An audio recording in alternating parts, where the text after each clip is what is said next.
સ્વર્ગસ્થ કુંદનલાલ સ્મારક સમિતિના મંત્રી શ્રી આજે મોરબી વરઈ સ્વર્ગસ્થ શ્રી કુંદનલાલભાઈ ધોળકિયાની 11મી પુણ્યતિથિ છે.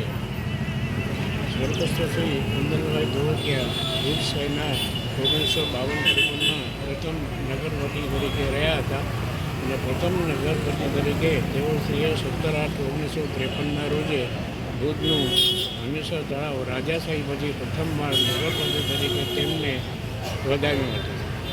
ગુજરાત વિધાનસભાના અધ્યક્ષમાં સારામાં સારા અધ્યક્ષ તરીકે જેમની ગણના થાય છે એવા સ્વર્ગસ્થ શ્રી કુંદનભાઈ ધોળકિયા એકદમ સિદ્ધાંતવાદી, નિયમિતતા, સમયસર પાલન કરતા અને વિધાનસભામાં પણ શિસ્ત જળવાય એનો એને પૂરેપૂરો ખ્યાલ રાખતા.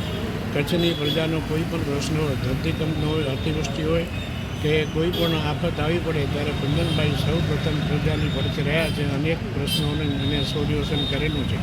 1971માં ભારત યુદ્ધ સમયે પણ ડૉક્ટર રાજારામ સાહેબ સાથે શ્રી કુંદનભાઈ ધોળકિયા આખી રાત ભુજ શહેરમાં પ્રજાના નડતા કોઈ પણ પ્રશ્નોની પણ એકદમ રૂબરૂ જઈને મુલાકાત લેતા અને અંદાજપટ સમયે શું કાળજી રાખવાની છે એ અંગે માર્ગદર્શન આપતા હતા.